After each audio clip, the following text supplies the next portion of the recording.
Foreign போய் settle ஆகிட வேண்டியதோ.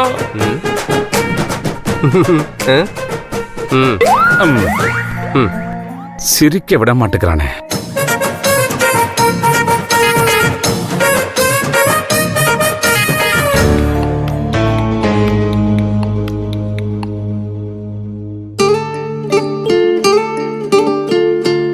மாப்ள அம்சா, ஒரு கிளாஸ் பால் எடுத்துட்டு வா. கதிரு, மாப்பிள்ளையோட காப்ப கலத்தி பால்ல போட்டு சாமி ரூம்ல கொண்டு போய். சரிங்க தாத்தா. இல்லப்பா வேணாம். ஏமா? அது கதிர் செய்ய வேணாம்ப்பா. பெரியவங்க நீங்க செஞ்சதா சரியா இருக்கும். வாங்க. அதுவும் சரிதான். அது யாரு இந்த நேரத்துல? புது நம்பரா வேற இருக்கு. ஹலோ ஹலோ, சிதம்பரம் ஐயாவா? ஆமா, நீங்க?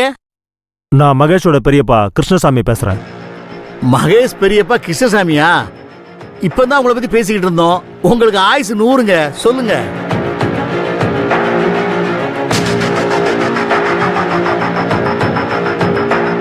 என்ன சொன்னாங்க? நான் தான் மகேஷுக்கு அப்பா, அவன் நான் வளர்த்த புள்ளன்னு சொல்லியிருப்பாங்களே. ஆமா ஆமா, அப்படிதான் சொன்னாங்க.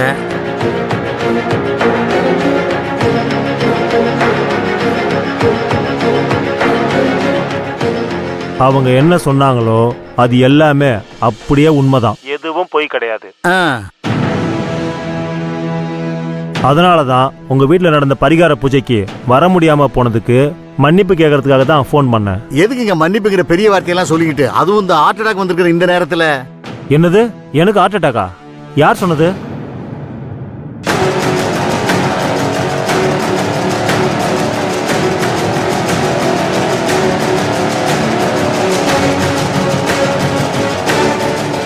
இப்பதான் உங்க தம்பி சொன்னாரு. நான் ஹார்ட் அட்டாக் வந்து சாவணும்னு நினைக்கிறான் போல, பாவி பையன்.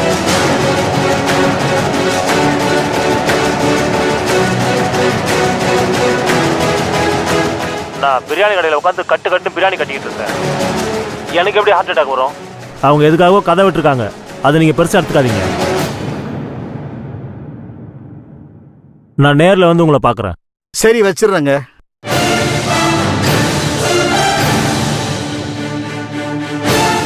இது உங்களுக்கே நல்லா இருக்கா? நீங்க ஒரு பெரியவங்க, பொய் சொல்லலாமா?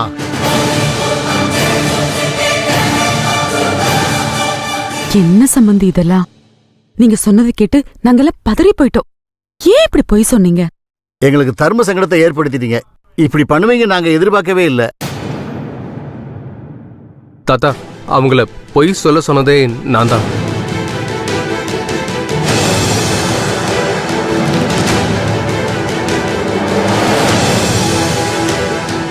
என்ன மன்னிச்சிருங்க. அவங்க மேல எந்த தப்பும் இல்லை. உங்களை இந்த வீட்டுல ராஜா மாதிரி வச்சிருக்கோம். எதுக்கு மாப்பிள்ள இப்படி பொய் சொல்லணும்? நான் வந்ததுல இருந்து சொல்லிட்டே இருக்கேன், எனக்கு முக்கியமான பிசினஸ் மீட்டிங் இருக்குன்னு. நீங்க யாருமே விடவே மாட்டேங்கிறீங்க. நான் வேற என்ன பண்றதுன்னு தெரியல. அதனால தான் பொய் சொன்னேன். மாப்பிள்ள 1000 தான் இருந்தாலும் இந்த மாதிரி. கதிரு, மாப்பிள்ள எப்ப இவ்வளவு தூரம் போனாரோ நாமளும் அவ்வளவு தூரம் போய்தான் ஆகணும். நாளைக்கே நம்ம குடும்ப வக்கீல வர சொல்லிரு. ரோகிணிக்கு சேர வேண்டிய சொத்தை பங்கு வச்சு வித்து அதுல வர்ற பணத்தை மாப்பிள்ள கையிலே கொடுத்துருவோம்.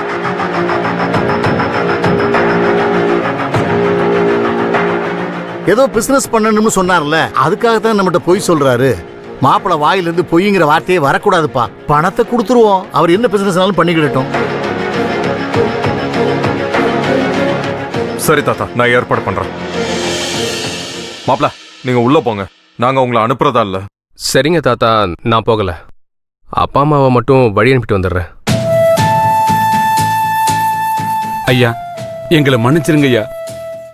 எங்க பையன் சொன்னதுக்காக செஞ்சிட்டோம்.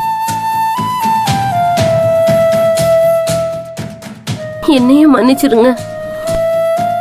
பரவாயில்ல, நீங்க எங்க சம்மந்தி தானே. போயிட்டு வாங்க. நாங்க வர்றோம். வாங்க. போயிட்டு வர்றோம்மா.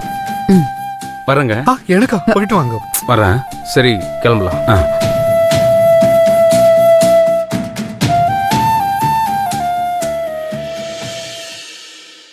அக்கா, அந்த பாலை கொடு. டேய், அறிவு கட்டவனே. பால் தானே.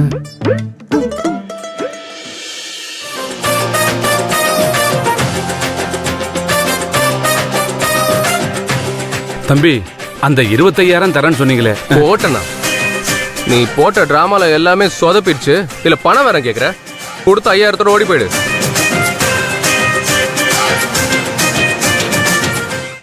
ஆமா தம்பி, எனக்கு ஒரு டவுட். எனக்கு அண்ணன்னு ஒருத்தர் இல்லவே இல்ல. நாமளே சும்மா தான் கிருஷ்ணசாமின்னு பேர் வச்சு கதை சொன்னோம். அப்படி இல்லாத அண்ணன் எப்படி திடீர் லைன்ல வந்தாரு? அந்த அண்ணன் யாருன்னு எனக்கு தெரியும், நான் பாத்துக்கிறேன். நீங்க வண்டியில உட்காருங்க, கதிர் வந்து டிராப் பண்ணுவான். சரிங்க தம்பி. போங்க.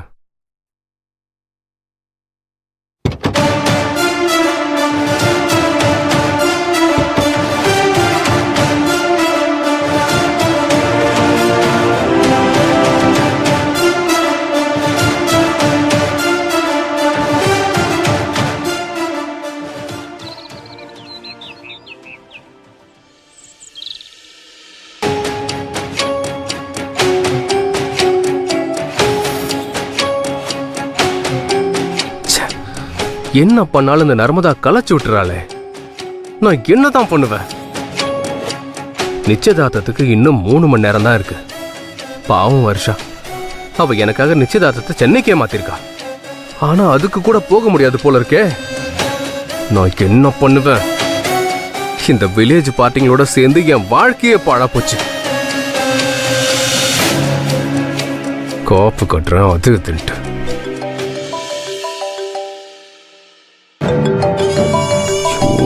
இவ வேற கால் பண்றாளே, இப்ப நான் என்னன்னு சொல்லுவேன்? வேற யாரா இருந்தாலும் எடுக்காம இருக்கலாம். என்னோட 500 கோடி ரூபாய் தேவதை, எப்படி எடுக்காம இருக்க முடியும்? சரி, சமாளிப்போம். ஹலோ அருண், இப்ப எங்க இருக்கீங்க? இன்னும் என்னோட பிசினஸ் மீட்ல தான் இருக்கேன் வர்ஷா. அருண், நீங்க கேட்ட எல்லாத்தையும் பண்ணிட்டேன். இன்னும் நீங்க கிளம்பி வராம இருந்தா எப்படி? என்னால இன்னைக்கு வர முடியுமான்னு தெரியல வர்ஷா.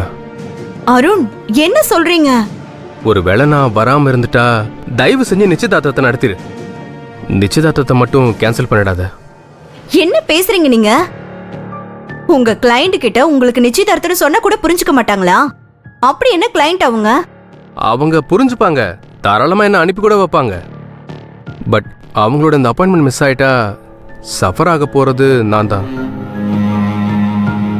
நான் இந்த வாழ்க்கையில உன்னோட சேரும்போது உன் அளவுக்கு ரிச்சா இருக்கணும்னு நினைக்கிறேன். இப்ப நான் என்னங்க பண்றது?